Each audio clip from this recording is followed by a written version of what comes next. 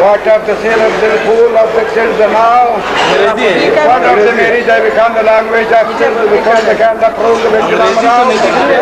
I have taken Andhra Pradesh with the note of the Vikan Abdul Jamil and my friends I was a fool the gave a hard shirt Varantu Samaragamuyansa Dharavattam Dharat Yantiramara Bhagavatam Dharanata Jai Bharde Bhagavatam Jati Padamanta Saravaha Bhagavatam Dhanakam Dhappam Dhappaha Parvasa Dinner Vandamana Shadi From the my friend of the के जो उसमें group में डाले तो वो इतनी बारकस में इतनी वायरल हो गई वो। अच्छा तो बारकस में बाजार में मैं जाता हूँ तो कई लोग मेरे को रोक रोक के जो है ना बोले, अरे मोहम्मद इधर आओ, तुम्हारी शादी की हम वीडियो क्लिप हम देखे अली सादी साहब की, बहुत मज़ा आया बोल के बहुत सारे लोग जिक्र किए। वाकई और ख़ुद अली सादी के साहिबजादे भी एक हाजी है अन्नू वगैरह, वो हमारे दोस्त हैं, वो लोग भी जो है ना जिक्र किए, बोले हमारे वालिद साहब जो है ना जो कॉमेडी की है तुम्हारी शादी में हम देखे बहुत मज़ा आया। ऐसा ज़बरदस्त, मतलब बहुत ही जिंदा दिल शख्सियत थे, जिंदा दिल शख्सियत है। जी हाँ, वाकई वाकई वाकई।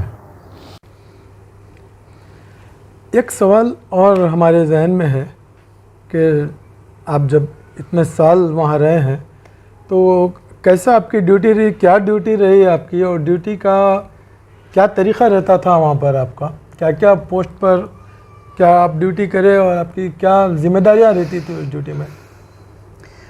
जी बहुत अच्छा सवाल किया आप। मैं तकरीबन 1984 से ज्वाइन किया हूँ शारजा पुलिस, लगभग 35 इयर्स, तकरीबन 35 साल पूरे 35 साल किया हूँ। जी हाँ, और मेरा रैंक था वहाँ पे रकीब अव्वल। और मतलब ये स्टाफ पुलिस का- डिपार्टमेंट जो होगा? पुलिस डिपार्टमेंट में, जी हाँ, शारजा पुलिस डिपार्टमेंट में स्टाफ का इंचार्ज था मैं। अच्छा और मेरी ड्यूटी तो वैसे तो लॉकअप पर रहती थी, जितने भी कैदी वगैरह रहते थे जेल में, जितने कैदी हैं हमेशा 40-50 के लगभग कैदी रहते थे, वो सब मेरे अंडर में रहते थे। अच्छा वो एक, और सबसे पहले मेरी ड्यूटी ये होती थी कि ड्यूटी जैसे ही मैं ड्यूटी पर पहुंचूं तो आर्म्स का भी मैं इंचार्ज था। अच्छा माशाल्लाह। जी हाँ, जो बाहर ड्यूटी पे निकलने वाले हैं, पेट्रोलिंग पे निकलने वाले हैं गाड़ियाँ, जितने भी पुलिस वाले निकलते हैं तो उन लोग को आर्म्स में 2 रिवाल्वर में उनको हैंड ओवर करता था। अच्छा जी हाँ, यानी इसमें कारतूस वगैरह कारतूस, सब जी हाँ, वो रख कर देना, जी हाँ, कितने, उसका रिकॉर्ड मेंटेन करना जी हाँ, पड़ता। कितने एक आदमी को कितने गोली दे रहे हैं, फिर वापस हम कितने गोली लेंगे, कौन सा रिवाल्वर कौन से नंबर का दे रहे हैं और किस पुलिस वाले को दे रहे हैं। जी हाँ, अच्छा। तो ये होना बहुत ज़रूरी होता था, क्योंकि अगर रिवाल्वर कहीं गिर के टूट फूट जाए, कुछ हो गया तो ताकि वो उसी अरे का बहुत रिस्पॉन्सिबल बड़ी रहेगा। जिम्मेदारी का काम जी हाँ, होता जी था। हाँ, ये जिम्मेदारी मेरी होती थी। और इससे हट के वो हो जाने के बाद में जैसे पुलिस वाले सब के सब जो अपनी अपनी ड्यूटियों पर चले जाते थे मेरे से हथियार लेके, उसके बाद में फिर मेरी ड्यूटी होती थी लॉकअप पर, जेल पर, ओके कैदियों का। जाते ही सबसे पहले कितने कैदी हैं गिनना पड़ता था, उसके बाद में अपने रजिस्टर में फिर एंट्री हो जाती थी। जी हाँ, अच्छा, लिखना अच्छा, ज़रूरी अच्छा, होता था कि अब मैं ड्यूटी है इतने बजे से मैं अपनी ड्यूटी अब हैंडल कर रहा हूँ बोल के। ओके। तो ये काम होता था, वो सारी जिम्मेदारी हमारे ऊपर होती थी। कितने साल चली आपकी ये ड्यूटी, इतना कितने ईयर्स तक? पहले मैं ट्रैफिक पुलिस में था, तकरीबन 15 साल ट्रैफिक पुलिस में काम किया। अच्छा जी हाँ, उसके बाद से फिर मैं देखे मेरी अच्छी कारकर्दगी है, उसके बाद में मेरे को फिर इन्वेस्टिगेशन में जो है ना डाला गया। जी हाँ, तहकीक जिसको बोलते तहकीक पर। जब सख्त गर्मा होता उस वक्त भी आपको ट्रैफिक में ड्यूटी करना होता था? वैसे भी किए हैं। जी हाँ, चाहे सर्दी हो गर्मी हो, हालांकि हुकूमत की तरफ से उसका इंतज़ाम होता था। सर्दी के लिए सूटर्स वगैरह भी जो है ना देते थे, जिस पर पीठ के ऊपर लिखा हुआ था पुलिस लिखा हुआ रहता था, वो भी सूटर मिलते थे। और बारिश के दिनों में उसके अलग जो है ना कपड़े, अच्छा वाटर इंतजाम प्रूफ जो रहता ना था। ड्रेस दिया जाता था, सब कुछ वो इंतज़ाम हुकूमत की तरफ से होता था। जी हाँ, तो रिटायरमेंट हुआ वहीं पर ही आपका? जी हाँ, मेरे पासपोर्ट के हिसाब से मेरी उम्र 60 साल हुई थी, तो 60 साल उम्र की इस रेंज में मैं आ गया था। तो अच्छा इसलिए वहाँ से ड्यूटी मेरी जी हाँ मुकम्मल हुई। समझो मेरे साथ में और भी कई मेरे साथियाँ थे जिनकी उम्र 60 साल हुई, उनको 1 साल ऊपर और ज़्यादा देते क्योंकि हम अपना तरतीबात कर लें ताकि बच्चों के स्कूल्स वगैरह और रहते हैं। मगर मतलब जितने भी दिन आप ड्यूटी करें बहुत ही जी अल्हम्दुलिल्लाह बहुत स्ट्रिक्ट तरीके से और बहुत ही, ईमानदारी के हाँ, साथ, जिसे अरबी वफादारी में के कहते हैं साथ रब्त व ज़ब्त कहते हैं अरबी में उसको। पूरे डिसिप्लिन के साथ, पूरी वफादारी ईमानदारी के साथ में अल्हम्दुलिल्लाह ड्यूटी, जिस पर मैं फ़ख्र कर सकता हूँ कभी कि जो ना कभी हमारे से कुछ ऐसी भूल चूक नहीं हुई जिससे मैं शर्मिंदा रहूँ या कोई मुझ पर उंगली उठाए। अल्हम्दुलिल्लाह ऐसी कोई बात नहीं है। अल्हम्दुलिल्लाह। उस दौरान में कितने दिन के लिए आपको इंडिया आना जाना होता था? जब कितने छुट्टियां मिल सकते थे आपको? जब जी हर साल 1.5 महीने की छुट्टी होती थी, तो अगर हमको आना है तो महीना 1.5 महीने के लिए हर साल आ सकते थे, अगर ना भी आए तो छुट्टी हमारी जमा रहती थी। जमा रहते जी थे? हाँ। अच्छा, तो ऐसी बात नहीं थी। जी हाँ, तो मतलब एक डिसिप्लिन के साथ और एक सख्त ड्यूटियां भी थे, आप पूरा उसको उसके साथ निभाए आप तमाम? जी अल्हम्दुलिल्लाह बहुत सख्त ड्यूटियाँ रहते थे। जब चेकिंग के लिए निकलते थे बाहर, तो 5-5, 6-6 घंटे रोड पर खड़े के हम लोग, मुझे अच्छा याद है 5 घंटे तक बैठ नहीं सकते थे, 5 घंटे तक खड़े हुए। गाड़ियों की जब आमदरफ्त होती थी तो गाड़ियों के लाइसेंस मुल्की वगैरह जो है ना चेक करना, ये सब 5-5 घंटे 6-6 घंटे तक भी जो है ना अपने पैरों पर खड़े के ड्यूटी किए हैं। क्योंकि जब बाहर निकल जाते थे तो फिर बैठने का तो कोई सवाल ही पैदा नहीं होता। जी हाँ। और इसका मैं आर्म्स का मैं एक्सपर्ट भी हूँ अल्हम्दुलिल्लाह, जिसको अरबी में खबीर बोलते हैं। इसकी ज़िम्मेदारी मेरे ऊपर होती थी, गन्स और रिवाल्वर्स वगैरह साफ़ सफाई के लिए मैं उसका एक्सपर्ट था। उसको खोल के पुर्जा अलग करके उसका साफ़ सफाई करना, और दूसरों को मैं बताता था, उसको ट्रेन करता था दूसरे साथियों को हमारे कि इस तरह गन को जो ना खोल के टुकड़े उसके पुर्जे अलग किए जाते हैं, उसको साफ़ करके उसको ऑयलिंग करके स्प्रे करते, ऑयलिंग करके फिर उसको फिर बंद करना, सबको बताना भी मेरी ज़िम्मेदारी थी। जी हाँ। इतने लंबे अरसे में आपके बचपन के दोस्तों में कब कौन मिल सके आपको? कभी मुलाकात हुई या सब ग्रुप में आने के बाद ही मुलाकात हो रही? ज़्यादातर दोस्त तो ग्रुप में आने के बाद में ही मिले। जब ड्यूटी पर रहते थे हम तो वहाँ पे तो बहुत ही कम दोस्त से मुलाकात होती, जिसमें एक अहमद वहलान थे, मरहूम अल्लाह मग़फ़िरत फरमाए, उनका इंतकाल हो गया। कुछ ऐसे दोस्त थे, समझो हुसैन से भी मुलाकात होती थी, और भी दूसरे दोस्त भी हैं उनसे भी मुलाकात जो ग्रुप में नहीं है, वो दोस्तों से मुलाकात होती थी वहाँ पे। जब हिंदुस्तान जब आ जाते थे तो यहाँ पे तो ज़ाहिर है दोस्तों से जी हाँ। माशाल्लाह आपके साथ बहुत अच्छी गुफ्तगू रही, और जो बैकग्राउंड भी आपका इंट्रो रहा और उसके बाद आप उसको आगे भी बढ़ा दिए, और तमाम चीज़ें आपकी बहुत ही हमारे सामने आई है, तमाम मेंबर्स के सामने, और आप इसके लिए अपना कीमती वक्त भी निकाले। और जैसा कि सब लोगों का एक डिमांड रहता हमेशा, आप उमर भाई के साथ जब इंटरव्यू का सिलसिला चल रहा था तो एक बड़ा बेहतरीन नगमा सुनाए थे आप। तो जब हम इंटरव्यू ख़त्म करने की तरफ जा रहे हैं, और आपका इस बारे में बहुत ज़्यादा हम मशकूर हैं, शुक्रिया अदा करते हैं। शुक्रिया। लेकिन इसके साथ साथ एक ख्वाहिश भी है कि फिर आप इसका इख्तिताम भी अपने एक नगमे पे करें, जो आपकी पसंद का ख़ास नगमा है, वो आप सुना दें हमें।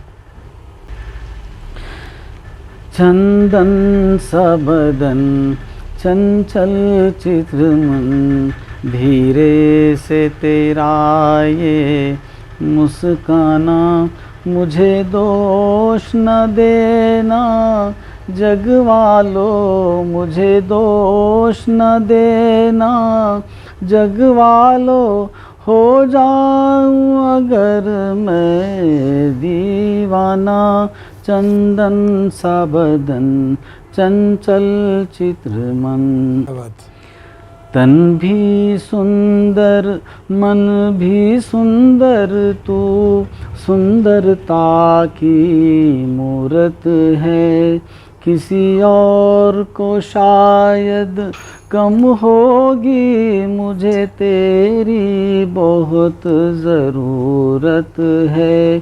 पहले भी बहुत मैं तरसा हूँ, पहले भी बहुत मैं तरसा हूँ, तू और न मुझको तरसाना, चंदन सा बदन चंचल चित्र मन, धीरे से तेरा ये मुस्काना, मुझे दोष न देना जग वालों, हो जाऊं अगर मैं दीवाना, चंदन सा बदन चंचल चित्र मन।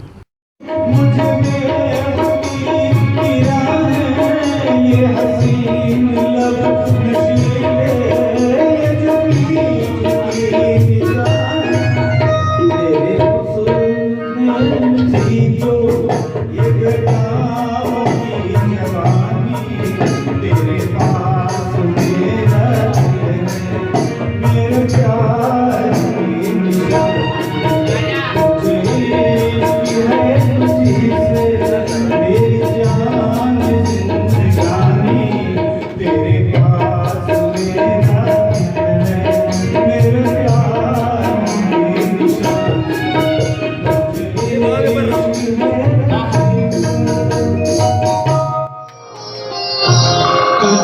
क्या सुनाऊं मैं दिलरुबा तेरे सामने मेरा हाल है, तेरी एक निगाह की बात है, मेरी जिंदगी का सवाल है, तुझे क्या सुनाऊं मैं दिलरुबा।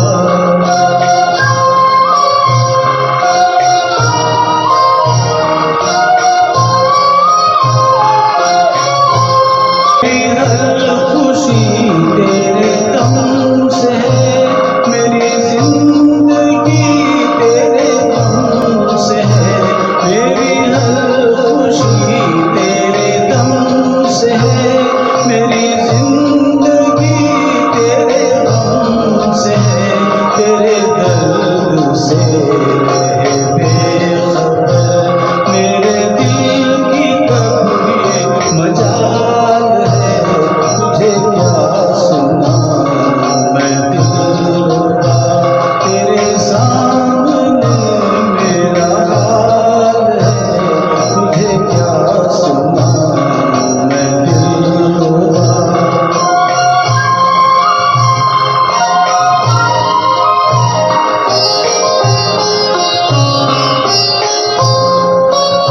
तेरे हुस्न पर है मेरी नजर, मुझे सुबह शाम की क्या खबर, तेरे हुस्न पर है मेरी नजर, मुझे सुबह शाम की क्या खबर, मेरी शाम है तेरी जोस्तजू, मेरी सुबह तेरा ख्याल है, तुझे क्या सुनाऊं मैं दिलरुबा।